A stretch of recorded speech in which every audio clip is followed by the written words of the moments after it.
Hey guys, welcome to the Rebirth podcast. I want to thank you guys for watching and for listening. In this podcast, we talk to individuals that have had to reinvent, recreate, and reimagine in order to grow. But before you watch and listen, I want to remind you to subscribe, to like, to review, and to share this episode and this podcast with everyone that you know. Thank you so much and enjoy. I am so excited to have Tia B. Stokes on the Rebirth podcast. What is up, Tia? Woo, woo! What is up? Hello. I'm excited to be here. Hey. I love it. You know, so I have to tell you that last year, we had, all of us had a little bit of time on our hands with everything that was going on related to COVID. And, my daughter was home and she had kind of been like, yeah, Daddy, we should get on TikTok. Right? And I was like, okay, finally, right? Like, finally, let's do it. And she was 7 at the time. And so we get on TikTok, or maybe she was 8. And so we get on TikTok and one day we're, just scrolling through because she loves to dance and do those little videos. And so we're scrolling through, kind of seeing what other people are doing. And all of a sudden, you pop up. And I'm like, wait, because I had the phone in my hand. I was like, wait, hold on. I want to see what this is about. And what caught me was like the caption on the video. And I was like, wait, who's it? Like, what's her story? So then I clicked on your profile and I started like diving in and I'm showing my daughter and we're like, oh my God, this is incredible. So we hit the follow on TikTok, right?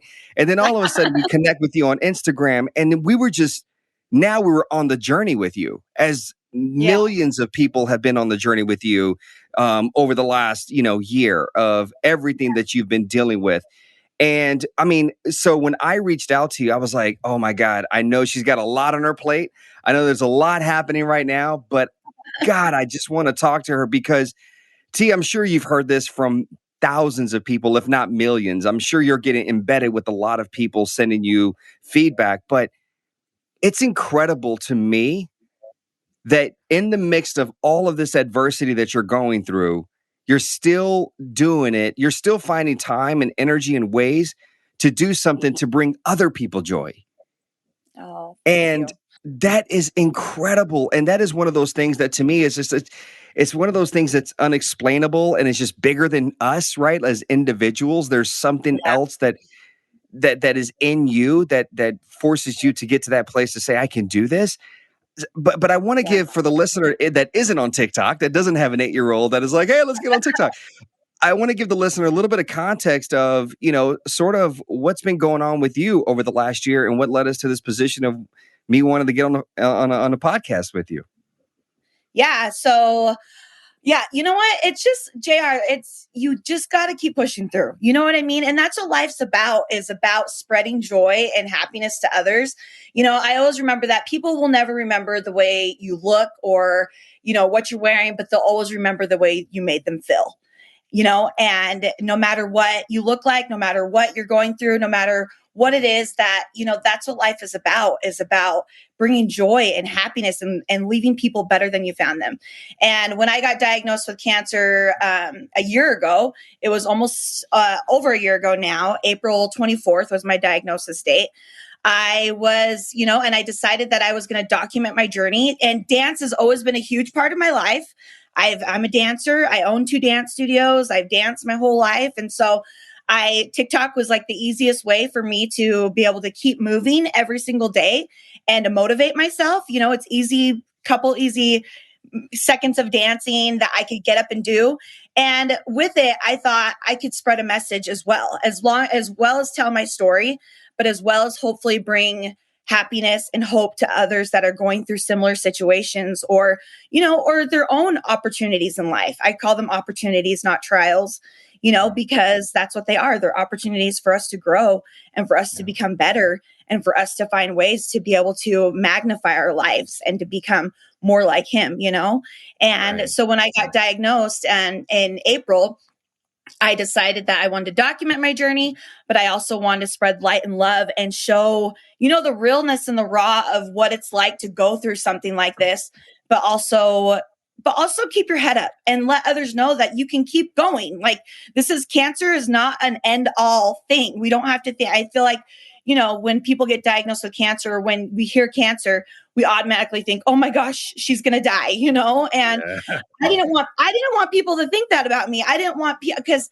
that wasn't in my head. That was not in my head that I was going to die. No was not an option for me. It was only Mm. keep going, work it out, keep moving forward 1 foot at a time, and to dance through it and to keep moving. So, I, Well, I only hope that it brought something, to people. oh, oh, it definitely did. I mean, listen, there's three people in my house that when I told my wife that we got in contact with you, we were able to schedule. She's like, "Oh my God, I feel like I'm going to start crying." I mean, that tells you Oh, that is three of, I really believe, millions of people that were impacted by you over this last year. What was life like before the diagnosis? crazy. I have 5 kids. I'm a football wife. My husband's a head football coach. So, and I own 2 dance studios. I'm a dancer. I'm a fitness instructor. I'm always going. I'm busy. I'm active. I mean, life was busy. It was crazy. That's life. Yeah. 5 kids. I mean, I can't even imagine. I see you have 4 boys, and then you finally got your little girl at the end of 2019, which I'm sure was like, you love your boys, but to have the girl too, like, I Yeah. mean, it's like we have a girl, my wife and I are expecting, so we're kind of like, okay, I'm kind of like in a space of like, I'd be happy with another girl. But at the same time, we're like, oh, it'd be kind of cool to have a boy, right? Like, all right, what's that Yes. like, right? So to be able to experience both, but to have 5 kids, to have your dance studio, to have your group, your dance group, and then, there's mommy and wife, and there's all these other obligations. I mean, that it sounds like life was busy, but you were happy. Yes. Oh, so happy. I mean, that's what life's about, is living it to the fullest, like living it to the fullest and magnifying our dreams and supporting my husband. My husband has a passion for football and he loves coaching his high school football team. My kids they play football, they dance as well. So, I mean, that was life, and I do my dance studio. I do my Dance for a Cause dance company that raises money for people that are going through real life calamities such as cancer. And I've been doing that for the last 15 years. And so I'm also still a performer. I love to perform still. We perform and we put on benefit concerts and we raise money for people. And so it's always been, this year really threw me. I mean, honestly, my life went from like one way to complete opposite. Yeah. Yeah, for sure. I mean, it's the irony, right? Like in this dance group that you have of dancing for people that are going through their own challenges. And Yeah. then now to find yourself being the one that you had all these people doing like duets on TikTok and on Instagram, doing the dance. I mean, people, I mean, it's like every time we heard the Macklemore song Glorious, it wasn't even Macklemore we thought of. It was you. It was you. It was you. And in some cool, funky outfit that you were wearing, doing your dance, potentially having backup dancers, which are the nurses and doctors or whoever's part of your recovery process that was in the room with you. But it was like, that's what stood out for us. And so the irony that you did this for so many years for other people, and now you needed people to do it for you.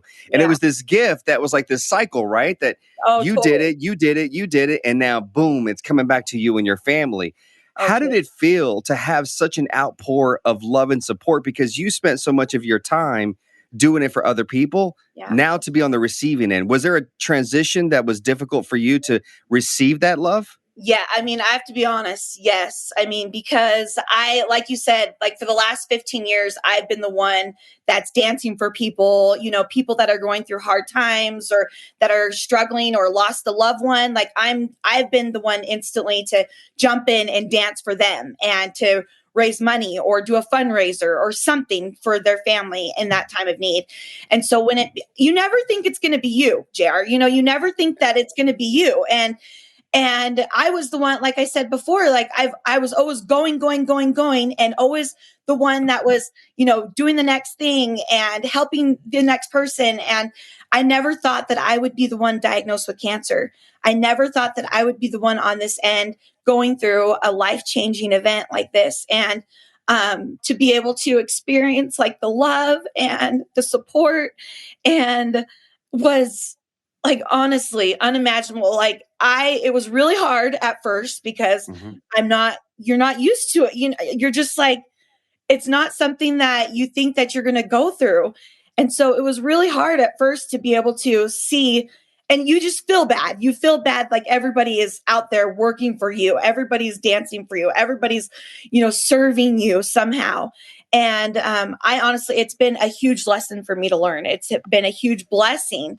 And I've had to look at it as, it's such a blessing that all these people have come to support. And it just truly shows that there is like, people are good. Like there's so many good people out there that are willing and wanting to help and wanting to serve and wanting to support and love. And I'm just so grateful. Like I honestly am so blessed. And it really was truly like an experience that I'll hold close to my heart forever. So I'm grateful.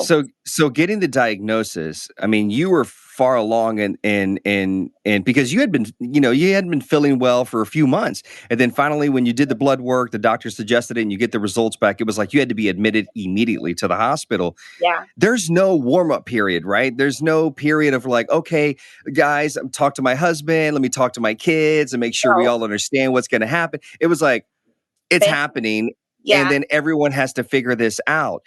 I mean, it's one thing to get that shock of cancer, that news of knowing that you have it and you're in for a fight for who knows how long. Yeah. But then to be a new mom, I mean, you had 4 kids, but then to also have a baby. She was 7 months old when I got diagnosed.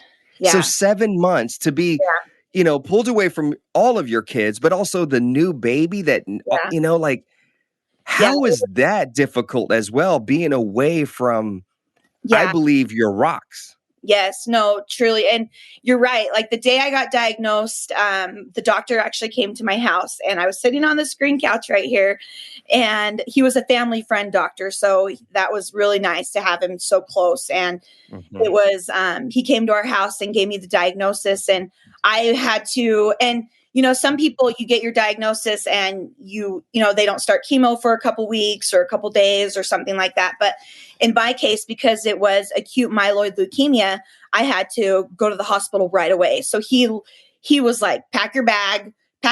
You're going to the hospital right now. Like you're starting treatments today, like tonight, and my husband, and because of COVID, I couldn't have any visitors. I couldn't have my husband with me.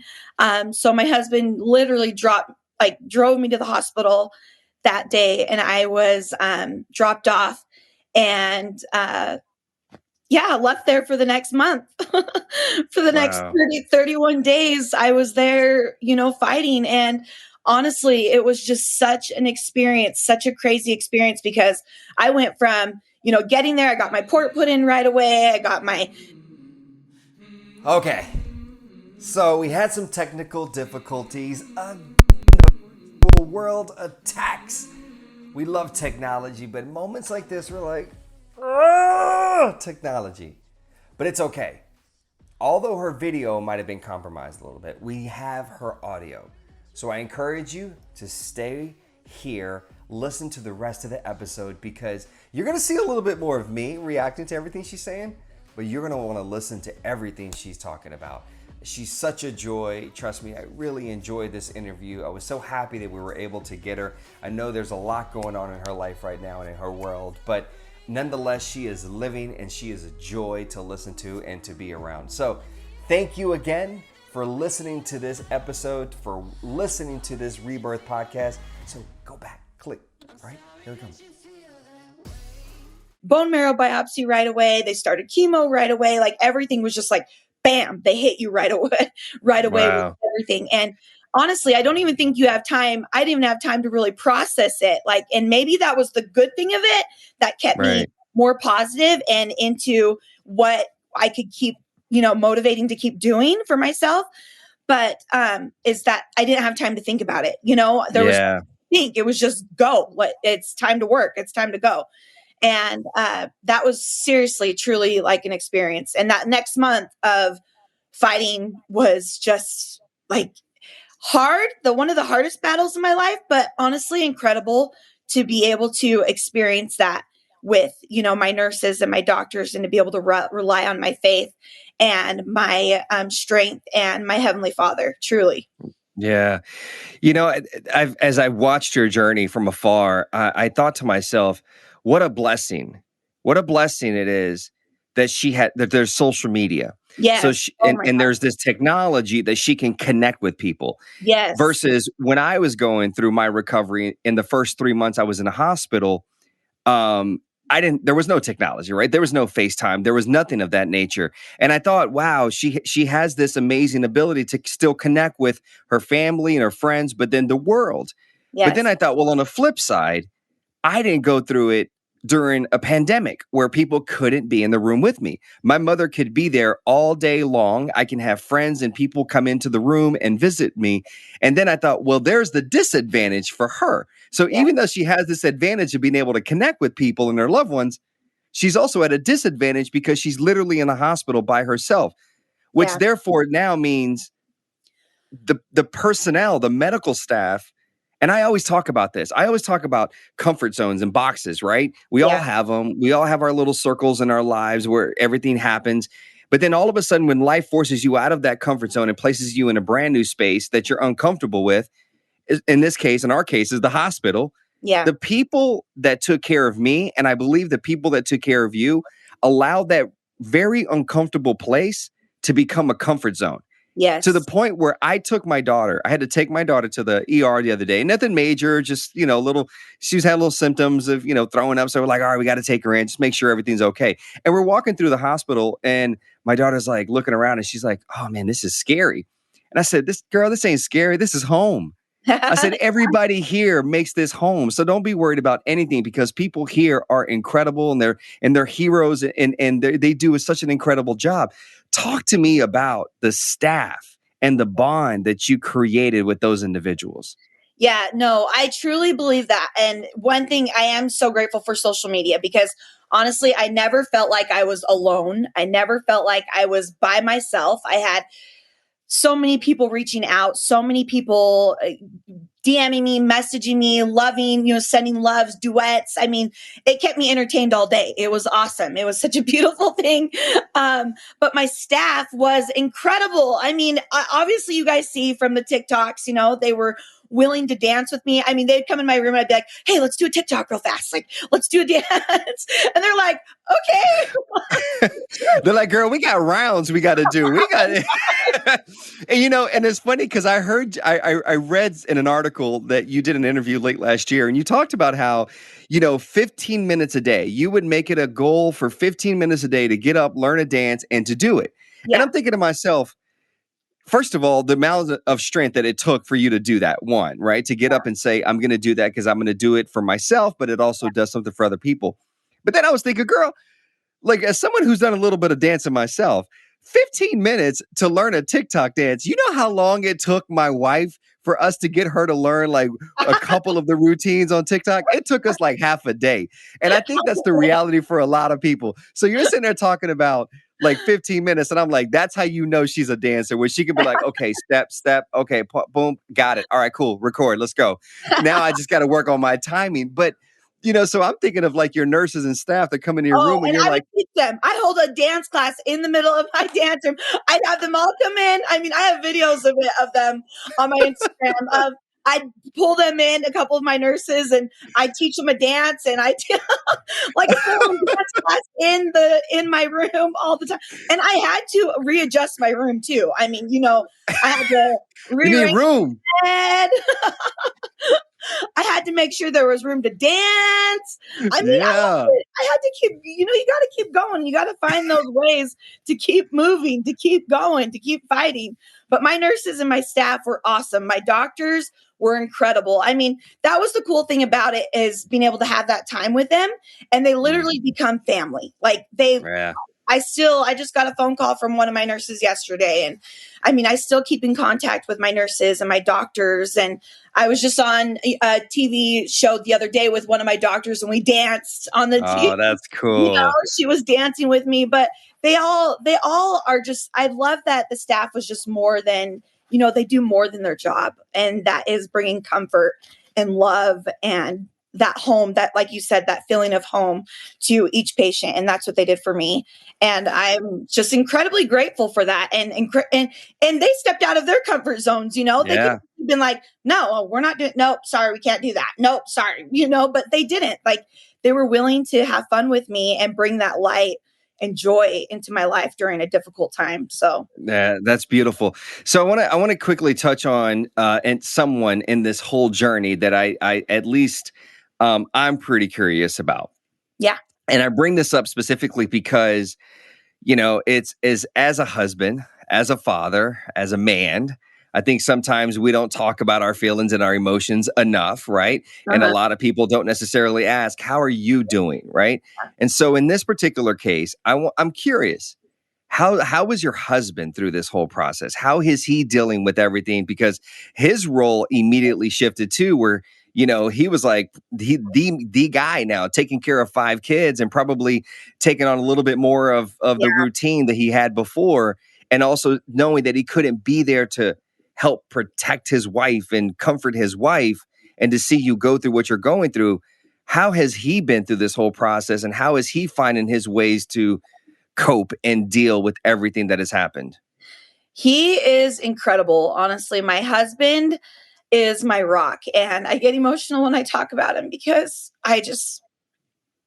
it's been, obviously, the last year has been, really hard for both of us. And when we got the news, when I got diagnosed, he took it really hard. I think he didn't want to believe that I had cancer, and he said it in a post really well. Like, my best friend, the person that has danced for other people and always been the energetic one. And, he is now diagnosed with cancer and going through the fight of her life, and he couldn't be there with me. And that was really, really hard for him. That was really hard for him. Like, him dropping me off that day was, um, honestly, he just cried and bawled, which my husband's a big guy. He's 6'5" football player, dude. Yeah. He's really tough. So it was really emotional for him to go through that and to be without his wife for, that long period of time. But he is amazing. I mean, he stepped up to the plate. He became mom and dad. He took care of our 5 kids. Along with that, our house at the time needed to be, they had found black mold in our house and like a mice infestation. And so he had to Oh like man. remodel the whole house on top of that in the next Oh, 31 days, because I couldn't come home to that after my treatment. right. I couldn't come home to that. So he literally was working day in and night, day and night, just fixing our house, ripping out Wow. walls, ripping out floors. He literally like remodeled the whole house with our neighbors and people that came to volunteer to help. But Wow. so it wasn't just, one thing. It was like another thing after another thing.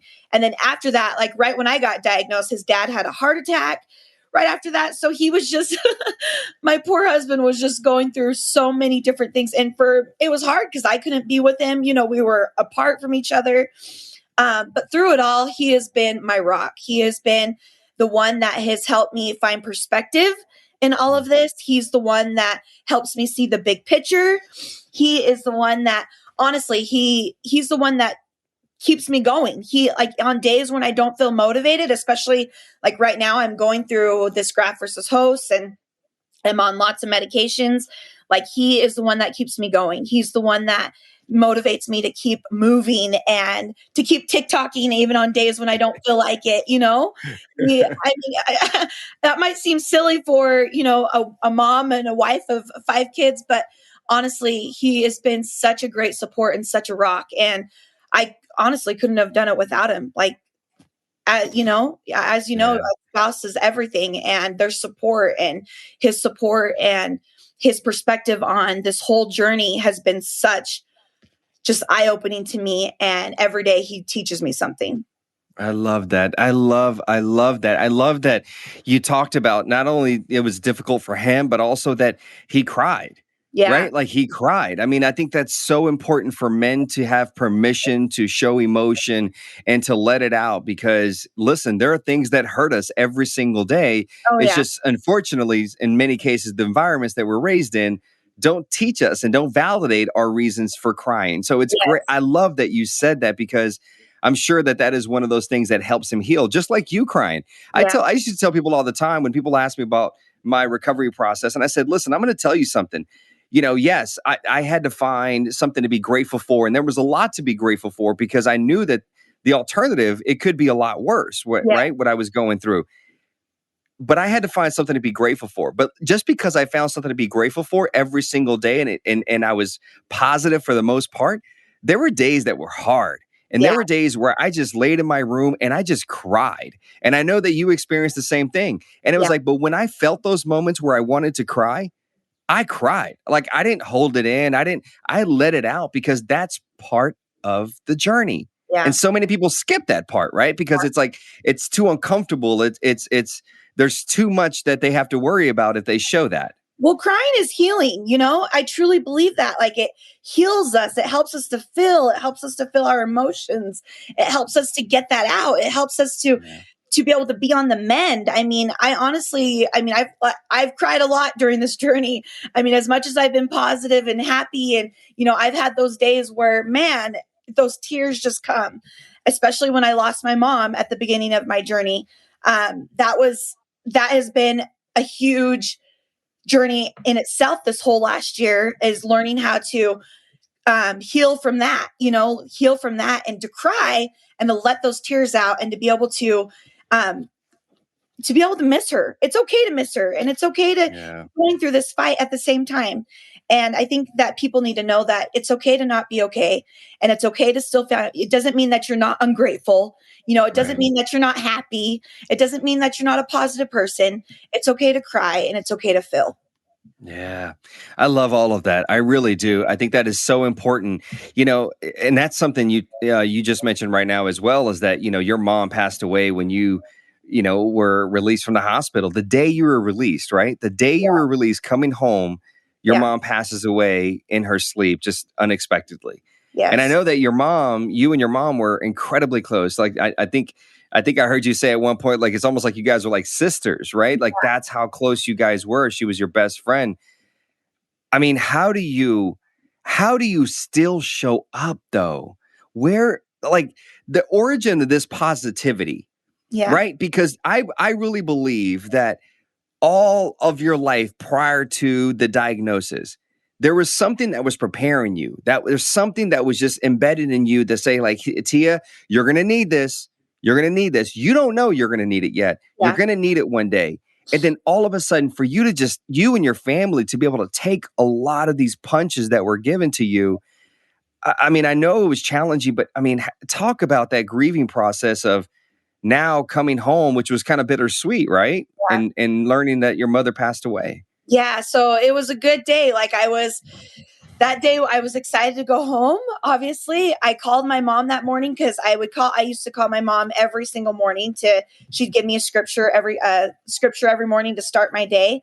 And she didn't answer the phone call that morning.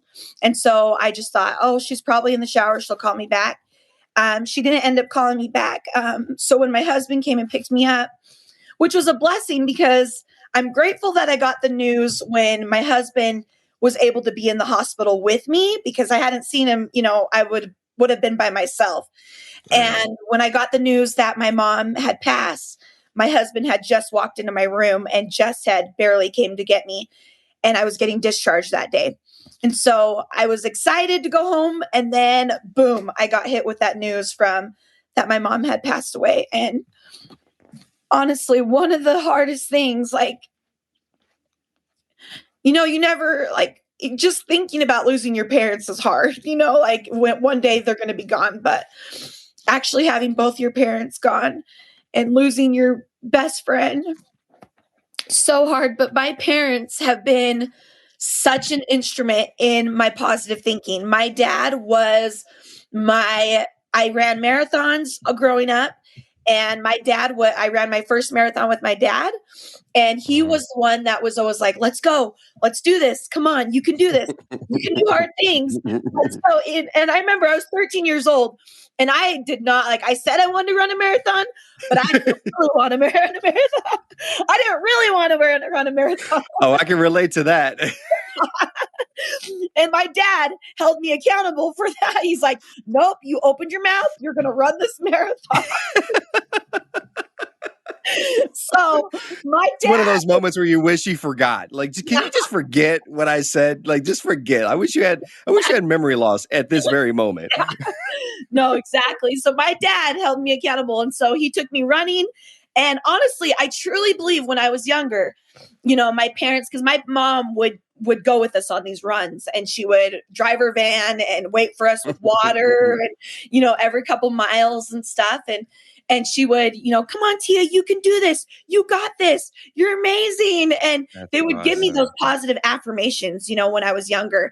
And then as I was growing up, and even in my dance studio, we practiced those positive affirmations all the time.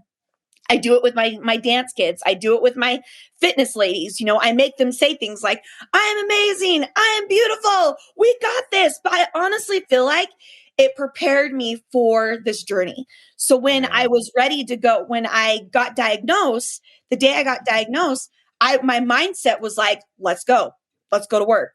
Let's do this. It was automatically in my mindset that I was ready, because I feel like I literally been practicing it my whole life, and I really believe that you have to practice those affirmations. Like, those are things that you have to practice. It's not just going to happen. Like, having a positive attitude, and, like, it is a choice. It's a choice, but it's also something that you have to practice every single day, even on the hard. I always tell people, like, you have to practice positivity daily. Yes. Like, it literally is something that, yes, some people are born with it. I believe that some people are born with, in great environments, great, families, great, circles. But at the end of the day, you still have to practice this, because there's so much in the world that tries to break you down that you literally have to make a conscious effort every single day. I tell people, like, yes, I get paid to be this motivational speaker. I'm the motivational guy.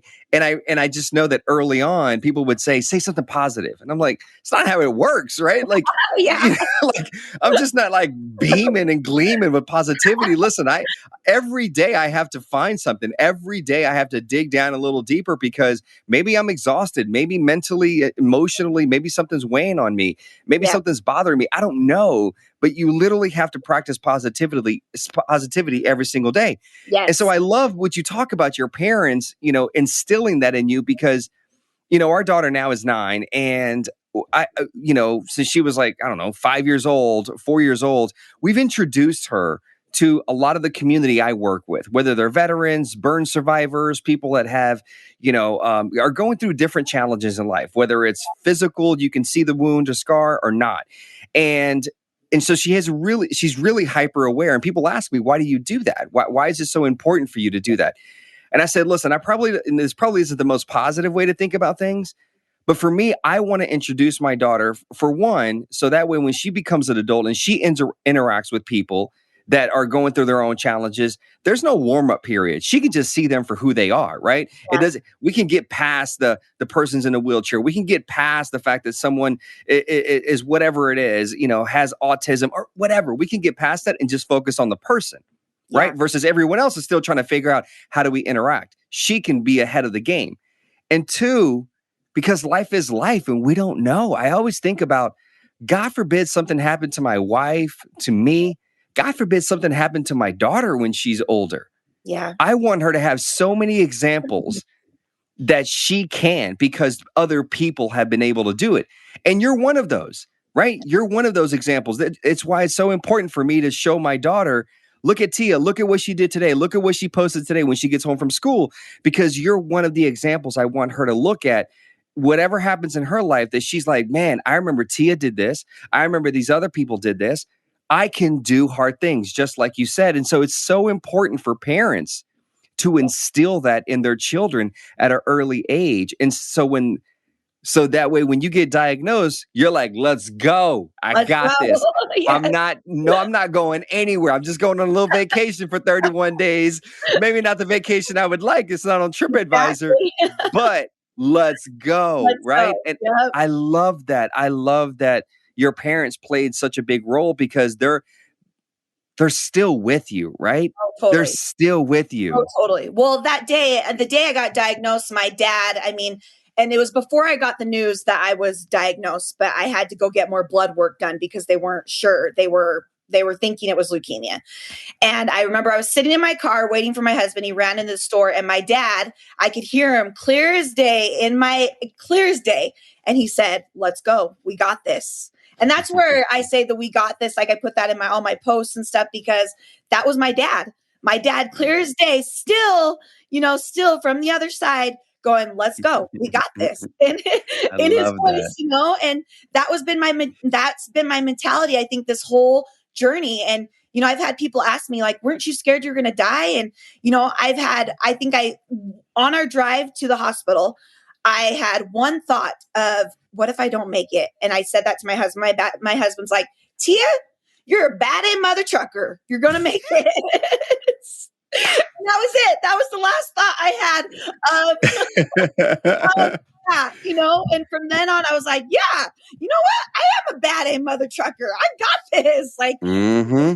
but it is, choosing that mindset and being able to choose that mindset and practice those every single day and practice that and being able to see that for what it is and being able to, when you get hit with an opportunity in life, like cancer or whatever it is, your mentality is already there. You're there to be able to say, let's go.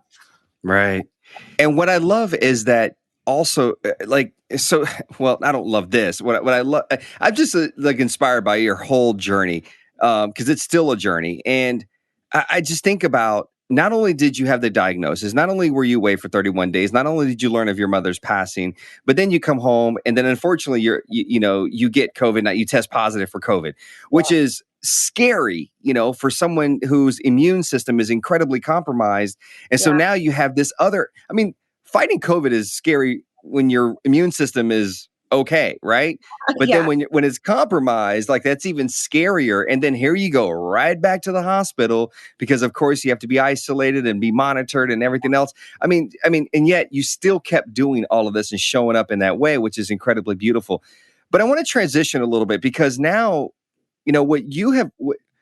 you lost so much of your identity. Your Yeah. identity changed so much. And Yeah. that is why this podcast is called Rebirth, because I believe all of us are parts of us are die, right? Yeah. Elements, phases of our lives die, chapters close. And Yeah. I believe there's an opportunity, as you open this podcast with saying, it's an opportunity. There's Yes. always an opportunity to create a new identity. And it's just a matter of you willing to do it. So you now really talk a lot on social media, and I love your post on Instagram where you always talking about how your scars and embracing your scars and embracing your body. And yes, it's been through a lot of change. It's been difficult, but just being proud of that because that in itself is one of those challenging things too, right? Like you go Right. through it, but Yeah. then the after effects of it. Yes. Yeah.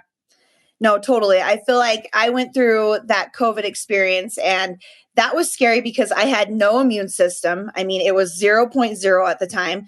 And they had never experienced a cancer patient with COVID. And so with me, they didn't really know what to do. Like they knew I had to come in, be isolated, obviously, and be away from everybody, but they weren't sure because I was getting ready for a transplant. And so they weren't sure how to treat me for the first couple of days because they didn't want to compromise that as well. And so that was a big moment for me to be able to, because I was in the hospital for another month, a little over a month for that. And that was a big moment for me to be able to embrace the opportunity, to be able to grow and to become something and to become better. I feel like, showing up when it's hard teaches you a lot. Like you said, it pushes you out of your comfort zone. A lot of us, like like you said, like I've been stripped. My identity is totally changed, and I've been rebirthed. I feel like totally through this experience, and I've learned Right. so much more about myself. But honestly, I feel like the continuation of showing up as you are every single day, no matter what you look like, no matter what you're going through, no matter your scars, no matter hair or no hair, no matter what it is, as long as we keep showing up and showing people, we're giving that light to others. And I think that's where the rebirth comes in for myself, is that it wasn't necessarily showing up for me, or I needed to post something or something, but I wanted to show others that it's okay to keep showing up as you are. It's okay Mhm. to be imperfect. It's okay that you may look a little different. It's okay that your life isn't what it used to be. It's okay, but keep showing up as you are, because someone out there needs you. Someone Yeah. out there needs your words. Someone out there needs you specifically. They need to hear from you. They need to see you dance. They need to see your spirit. They need to feel your spirit. And I feel like that was the biggest thing for me, is being able to show up as I am regardless, because I wanted to show your daughter, your daughter, the youth of today, that's our future, that we need you. That no Yeah. matter what you're going through, no matter what's going on in your life, no matter how hard the situation may be, we need you. Someone needs Yeah. you. That's so beautiful. I mean, you're just as amazing here in this episode as you are on TikTok and Instagram. I mean, I love hearing all of this. I love that you share the realness, the rawness, your authentic self, your days when you're emotional and you're crying, and it's just one of those moments or one of those days. I love that you talk about the amount of medication that you have to take, right, and Yeah. how taxing that is on you. My question. I want to ask, like, how are your children? I know you have children that are older that are Yeah. able to understand and comprehend. Do you cry in front of them? Do you show this to them? Yes, I do, because I want them to know that what's going, like you, I want them to know what's going on. I want them to feel, I want them to be aware. I think it's important for our kids to be aware, and to be, to know that mom's going through hard things, but mom's also fighting hard things. And it was so cute the other day. My sons play 7-on-7 football, and their little team, fifth grade team, took the championship at the tournament, and the kids turned around and gave me the trophy. And they told my son, they said, "You're so lucky to have a fighter mom like her. Oh, She's such a fighter." And it just that's like so warmed awesome. my heart, and my kids, and I asked my kids, I'm like, "So what do you guys think? Like, what is this, like, weird for you?" And they said, "No, mom, you're such a fighter. Like, we're just grateful that you're a fighter, mom." And I love that they're aware, that they're aware of what's going on. They pray, Hmm. like my kids still pray for me every day. They put me in their prayers, and they say, "Thank you, Heavenly Father, for blessing our mom for today, for helping her get better." And so I love that they're aware of it, and that they see emotion, and that they see what's going on. It's brought them, like, they're so sensitive towards me. Like, whenever we're doing Mm. chores around the house, and I'm doing a little bit too much, my oldest ones will jump in and, "Mom, I got it. Mom, don't worry about it. Mom, I'll do this." It just really, I feel like, especially for boys, for my boys, like, it's really brought them a sense of softness, sensitivity to people that are going through hard things, because they've seen it firsthand in their mom. They've seen it firsthand in their life. And we've danced for a cause, for the last 15 years. So my kids have been aware of other people going through hard things, and cancer, and Yeah. other daily struggles, and dancing for them. But to see it in their life, in their family life, firsthand, that they have just been just amazing. Like, my boys have just stepped it up. They've had to step up to the plate. It's been hard. I'm not going to lie. It's been hard to watch them to have to grow up a little faster in different ways, and helping out Hmm. with the little ones. But honestly, it's been such a blessing in our family to be able to come together, and to be able to work on our faith together, and to really pull all together for, obviously, for such a big purpose. Yeah. So I think one of the biggest reasons people go from this mentality of maybe looking at themselves in the moment of what they're going through as a victim, and then making that transition into saying, no, I'm a survivor, is I think that you have to replace it's one word with another word. It's replacing why this happened to me with what am I supposed to be learning, or what Yes. am I learning? What has Tia learned through this whole process? Wow, I've learned a lot. And that's such a good point, because that's been my biggest thing through all this whole thing. Since the day I was diagnosed, I've always thought, what am I supposed to be learning with this? And what is the purpose? What is my purpose with this? There has to be. And for me, I have learned so much. I've learned that people are, like I said, people are so amazing, and people are willing to help. They want to help. They want to serve. There's so many good people out there. But for me, I've learned that, life is a gift. Today is a gift. Tomorrow is not promised. Yesterday was history. Tomorrow is a mystery. Today is a gift. And that's why we call it the present. That to live in the present, to be present with our families, to be present with our kids, the only things that matter is our relationships here on this earth. That's the only things that we get to take back with us, is the relationships that we get to make here on this earth, the relationships that we put into our lives that we choose. I've learned that we're able to choose happiness, that we have to choose happiness regardless of our trials, regardless of our opportunities that we go through life, that we get to choose, that we may not be able to choose the music that life plays for us. We don't get to choose the music, but we get to choose the way we dance to it.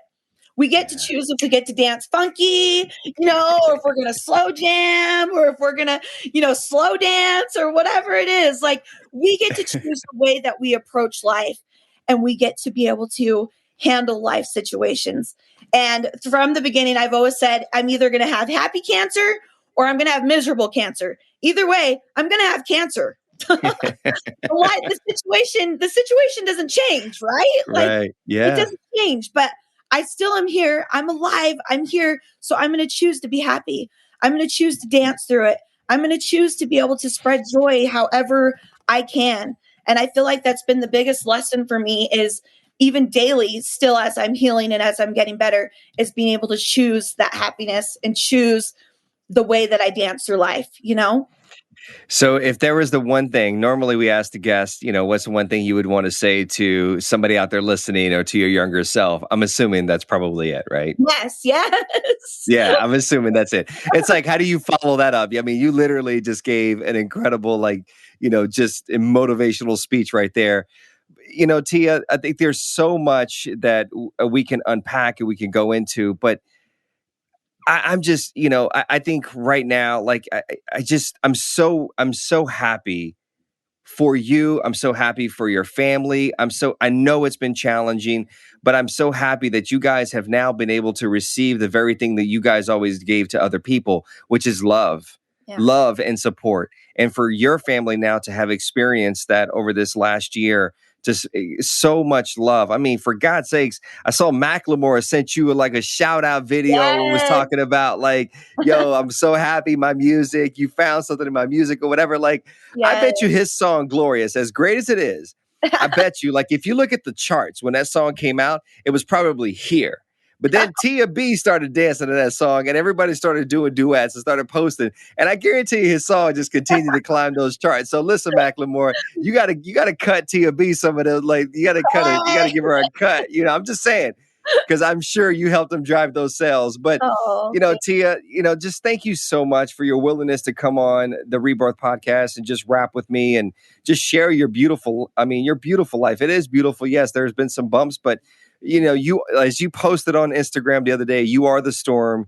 You are beautiful. You are a warrior. You are strong. You are a fighter. You are you. And I'm just so happy that you were willing to come on this podcast and share that life and that energy and that perspective with me in person, and then with everybody listening right now.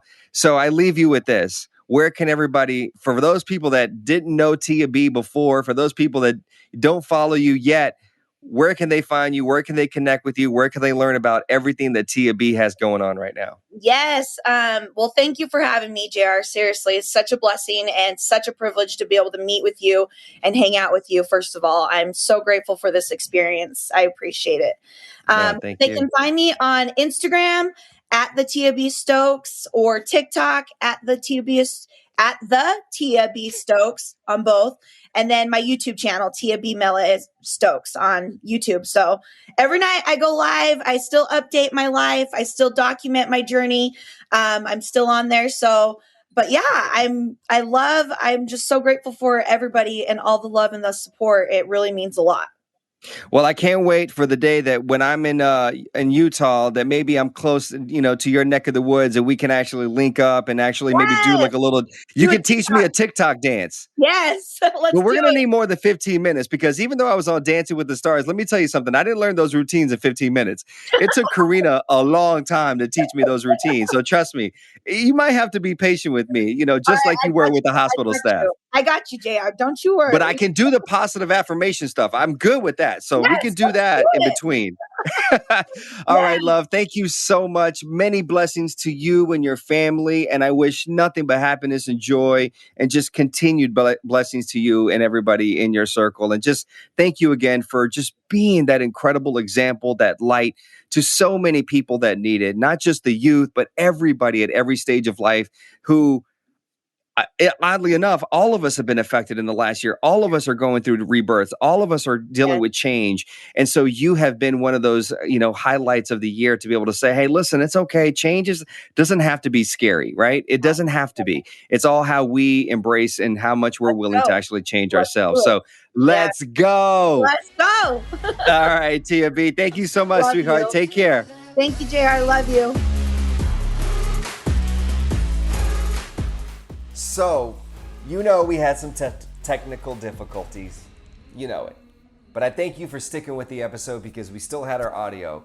And as you can see, Tia still, even though we couldn't see her, for the rest of the episode, she still radiates so much love and light and positivity. And I would encourage you to follow up by following her on social media, Instagram, Facebook, your YouTube channel. Check her work out because she is such a joy and a positive force that it just rubs off on everybody that gets a daily dose of her in her life. So thank you again for listening to this episode. Thank you again for supporting the Rebirth podcast. Be sure to check out all of the other episodes. Share them with a friend. If there's one that stands out to you, be sure to ping a friend and say, hey, check out this interview. You might like it. Thank you guys. Peace.